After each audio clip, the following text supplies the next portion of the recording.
So, if you are wondering what campaign to start in Age of Mythology, I am here to tell you, and I will do it very quickly. Now, if you click from the main menu, you click here on campaign, you will see 3 different types of campaigns plus the tutorial. Now, the tutorial is very quick, and you should do it. But here there are 3 campaigns. Now, the Golden Gift, it's, if I remember correctly, are 4 missions, and it will be about 2 dwarves that kind of look at each other and, hey, he is doing this gift. No, it was my idea, and they kind of fight it out in 4 missions, and they realize that they've been tricked. There is the New Atlantis, which is basically it after the events of the main campaign, which is the Fall of the Trident. After the main campaign, which is amazing, there are the events of the New Atlantis, which the new faction, which it basically is the creation of the new faction of Atlantis, and the titans that are out and start to arrive in the world, and you have to fight them or liberate them. And this is the main campaign. It's the Fall of the Trident.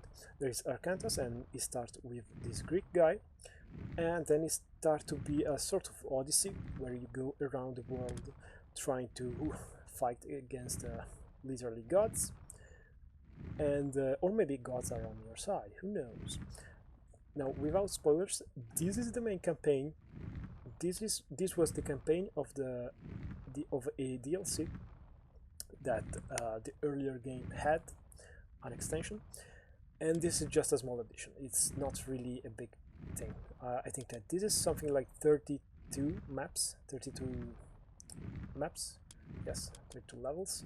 This is 13, and this is 4. So yeah, this is literally the level of importance. This is the first one you should try, and it's the most important. This is the second most important. It really shows the Titans things, and it's the second. And this is the third that you should play. So this is the order that I recommend. Of course, you can play in any order you want. There are also these mythical campaigns that are sort of battles. I hope you liked this video. Leave a comment below, subscribe, and see you next time.